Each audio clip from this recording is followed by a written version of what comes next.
دو آیت بہت اہم ہیں، ایک سورہ آراف کی آیت نمبر 157 اور دوسری سورہ توبہ کی سیکنڈ لاسٹ آیت. اور آج میں نے یہ دونوں آیتوں کی تلاوت کی ہے، اور انہی آیتوں کو ذہن میں رکھتے ہوئے آج کی مجلس سمیت جو ہماری 9 مجالس ہیں ان کا اکثر حصہ ہوگا، اکثر، اس لیے کہ اس میں ایک آدھ اور ایسی خاص تاریخ آ رہی ہے کہ میں اپنے اس موضوع سے ہٹوں گا. آیت کا ترجمہ کر لوں، اس لیے کہ کل بھی مجھے وقت نہیں ملا تھا ترجمے کا.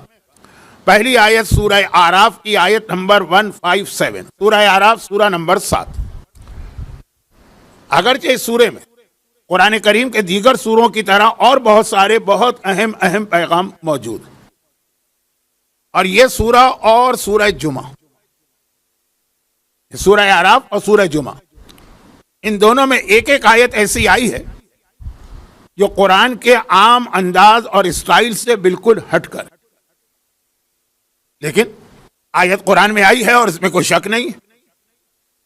یہ لفظ میرا یاد رکھیے گا کہ اس میں کوئی شک نہیں، اس لیے کہ آج جو دوسری آیت میں نے تلاوت کی ہے وہ سورہ توبہ کی سیکنڈ لاسٹ آیت، اس میں شک ہے.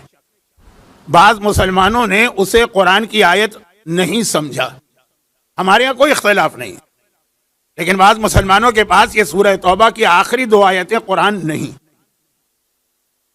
وہ جب میں ذرا اس سورہ توبہ کی آیت پر جاؤں گا تو تھوڑی اس کی وضاحت کروں گا، لیکن سورہ آراف کی وہ آیت نہیں جو آج میں نے تلاوت کی ہے. میں نے کہا اس سے ہٹ کر سورہ آراف کی ایک خصوصیت بیان کر رہا تھا کہ ایک آیت سورہ آراف کی اور ایک آیت سورہ جمعہ کی ہے جس میں ایک ایک لفظ ایسا ہے، لفظ جو قرآن کے عام انداز سے ہٹ کر ہے، لیکن وہ بھی ہمارے لیے ایک پیغام کہ بعض ایسے دشمنان دین ہوتے ہیں جن کے لیے اس قسم کا لفظ جب قرآن میں استعمال ہو گیا، ہمیں اور آپ کو اس طرح استعمال نہیں کرنا ہے، بہت احتیاط کرنا ہے. لیکن بعض ذہنوں میں غلط خیال ہوتا ہے، اس لیے کہہ رہا ہوں. اس سورہ آراف میں بلعم باعور یا بلعم باعورہ کا تذکرہ ہے. میں بہت زیادہ بلعم باعور کا ذکر کرتا رہتا ہوں، وہ کہ جس کی دعا قبول ہوتی تھی، لیکن جب اس نے نبی خدا کے خلاف، پرانی بات ہے، دعا کرنا چاہی تو اس کی زبان پلٹ گئی، دعا نہ کر سکا تو قرآن نے کیا کہا؟ مثلہ کا مثل الکلب، اس کی مثال کتے جیسی. قرآن نے ایک شخصیت کا ذکر کیا، ایک کا، اور اس کے لیے لفظ کتا استعمال کیا. آپ تو جانتے ہیں عربی کا لفظ ہے، لیکن ایسا کہ اردو والے بھی جانتے ہیں، اور آپ تو عرب دنیا میں رہتے ہیں. مثلہ کا مثل الکلب. اور ایک سورہ جمعہ کی آیت ہے کمثل الحمار. ایک گروہ کے لیے قرآن نے لفظ حمار استعمال کیا، یعنی گدھا. نہ صرف یہ کہ یہ الفاظ قرآن کے ہیں، بلکہ ایک بات آ گئی ہے تو ضمن عرض کر دوں کہ جب قرآن میں یہ لفظ آ گیا تو یہ لفظ قابل احترام ہو گیا. یعنی قابل احترام کا مطلب یہ ہے کہ کتے کو عام زندگی کے اندر نجس ترین جانور سمجھا گیا ہے خنزیر کے بعد، لیکن قرآن میں یہ لفظ آ گیا ہے کتے کا، اس کو آپ بغیر وضو کے چھو بھی نہیں سکتے، کیونکہ لفظ جب قرآن کا ہو جائے گا، جب یہ قرآن کے لیے لکھا جائے. ہاں عام زندگی میں لکھا ہو تو کوئی مسئلہ نہیں. جو ایک بحث چلتی ہے کہ قرآن کریم میں چلے یہ تو کتا اور گدھے کا لفظ تھا، لیکن اس کے علاوہ قرآن کریم میں کتنی جگہ پہ شیطان کے اقوال نقل کیے، شیطان نے یہ کہا، شیطان نے یہ کہا، قال الشیطان، شیطان نے یہ کہا. مگر جو شیطان نے کہا جب وہ قرآن میں آ گیا تو وہ کلام خدا بن گیا. شیطان کے قول کو بھی ہاتھ لگانا حرام ہے اگر آپ وضو سے نہ ہو. اور پھر یہ ایک لمبی بحث چلتی کہ شیطان کا کلام بھی کیا معجزہ قرار پائے گا. ماہ مبارک رمضان میں تفسیر قرآن کے ذیل میں علماء اس کا بیان کرتے رہتے ہیں، لیکن بات سورہ آراف کے تعارف میں اتنی لمبی نہ ہو جائے کہ اصل بات پھر رہ جائے ترجمہ. الذین یتبعون الرسول النبی الامی، پیغمبر کے 3 لقب قرآن کی اس آیت میں آئے. جو لوگ نجات پائیں گے، جو آخر آیت میں آیا لفظ، میں نے آج پوری آیت نہیں پڑھی تھی، آخری ٹکڑا چھوڑ دیا کیونکہ کل کچھ لوگوں نے کہا کہ آپ کا خطبہ بھی لمبا ہوا، آیت بھی اتنی لمبی ہوئی کہ ہمیں لگا کہ عربی میں آپ مجلس پڑھ رہے ہیں. آیت ذرا لمبی ہے، میں خود جانتا ہوں، تو آخری ٹکڑا چونکہ فی الحال ہماری آج کی مجلس سے ریلیٹڈ نہیں، لیکن وہ ہے یہی کہ اولئک هم المفلحون. یہ جن لوگوں کی خاصیت اوپر بیان کی جا رہی ہے یہی لوگ نجات پائیں گے، فلاح، نجات. پیغمبر کا اعلان رسالت کے بعد پہلا جملہ یہی تھا، بلکہ اعلان رسالت ہی یہ تھا. یعنی جب پیغمبر کو اجازت ملی، ہمارا موضوع رسالت ہے، یہ ذہن میں رکھیے گا، ادھر ادھر اگر کچھ باتیں ہوں گی بھی تو رسول ہی سے متعلق ہوں گی. جب پیغمبر کو اجازت ملی کہ اب جاؤ اپنی رسالت کا اعلان کرو، تو پہلا جملہ ہی یہ تھا کہ قولوا لا الہ الا اللہ تفلحوا، میں تمہارے لیے فلاح کا، نجات کا پیغام لے کے آیا ہوں، اور وہ ہے لا الہ الا اللہ. اب قرآن بتا رہا ہے کہ نجات ملے گی کس کو؟ الذین یتبعون الرسول النبی الامی، جو پیروی کریں گے، خالی نام نہیں لیں گے، خالی زبان تک نہیں رہے گا ان کی شان رسالت و عظمت رسالت کا عقیدہ. یتبعو، اتباع کریں گے، پیروی کریں گے اس رسول کی. رسول بھی ہے، نبی بھی ہے، امی بھی. ہر لفظ اپنی جگہ پہ ایک وضاحت چاہتا ہے، لیکن ابھی تو میں ترجمے کی منزل پر ہوں، وضاحت کی منزل پہ نہیں آیا.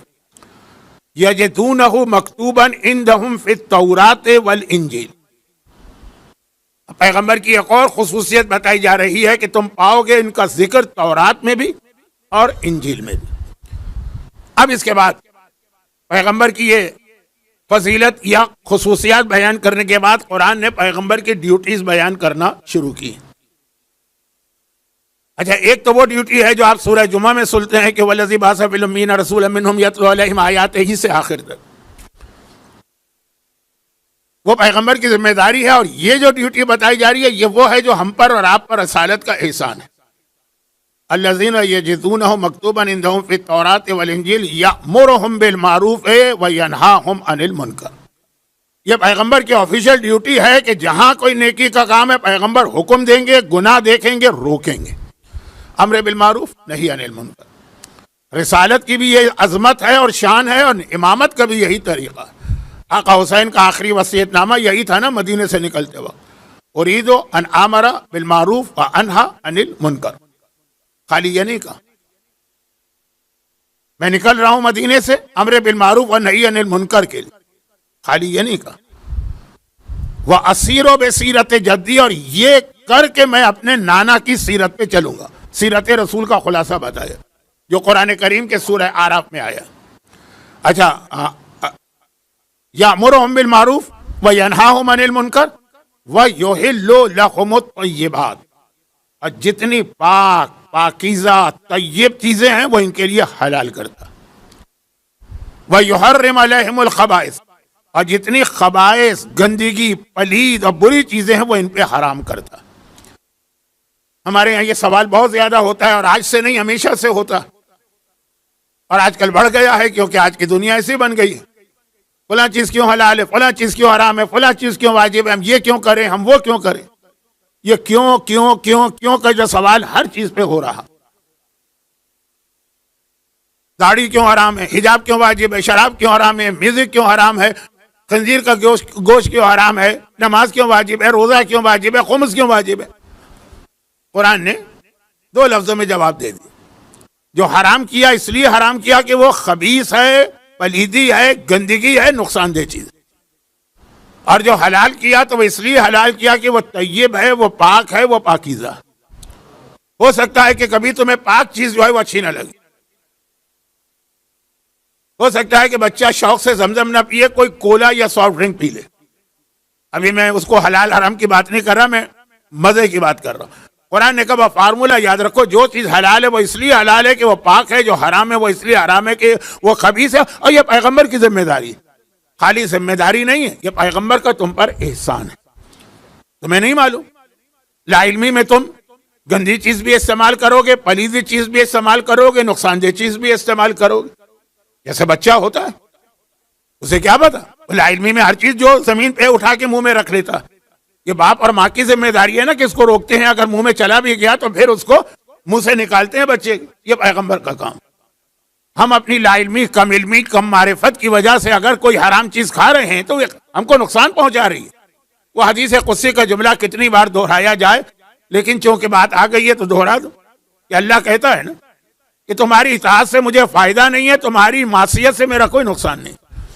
اگر تمام جن و انس مل کے یہ طے کر لے کہ آج سے اللہ کی اطاعت کرنا ہے تو جو میری منزلت ہے، جو میرا رتبہ ہے، جو میرا مقام ہے، اس میں جو کے دانے کے برابر اضافہ نہیں ہوگا.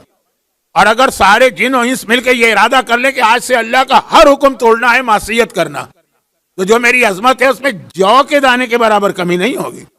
نہ تمہاری طاعت مجھے فائدہ دیتی ہے، نہ تمہاری نافرمانی مجھے نقصان دیتی ہے۔ فائدہ ہے تو وہ تمہارا ہے، نقصان ہے تو وہ تمہارا۔ چنانچہ مولا کا ایک جملہ ہے جو عصمت کے خلاف نظر آتا، عصمت کے خلاف، لیکن وہ اصل میں تو اپنے لیے نہیں ہے نا، وہ ہمارے اور آپ کے لیے۔ کہ مولا نے فرمایا کہ آج تک میں نے کسی کے ساتھ نیکی نہیں کی ہے، آج تک میں نے کسی کے ساتھ برائی نہیں کی، اور خود ہی وضاحت کی کہ آج تک میں نے کسی کے ساتھ نیکی نہیں کی، جس کے ساتھ نیکی کی ہے وہ گویا اپنے ساتھ کی، اس کا فائدہ آپ کو ملے گا۔ والدین کی خدمت کریں گے، والدین کو کوئی فائدہ نہیں، فائدہ آپ کو ملنے والا۔ رشتہ دار کا حق ادا کریں گے، اس کا فائدہ نہیں، فائدہ آپ کو ملنے والا ہے۔ غرض یہ کہ جملے دہراؤں گا تو وقت ہی ضائع ہوگا، آپ سمجھ گئے بات۔ اور آج تک میں نے کسی کو نقصان نہیں پہنچایا۔ اگر کسی کا مال کسی نے چھینا، اگر کسی پہ کسی نے زیادتی کی، اگر والدین کو اٹھا کے اولاد نے ٹیشو پیپر کی طرح باہر پھینک دیا، ان کا کوئی نقصان نہیں، نقصان اپنا کر رہا ہے یہ انسان۔ تو یہ قرآن کریم کہہ رہا کہ تمام پورے نظام شریعت کو 2 لفظوں میں سمیٹ دیا۔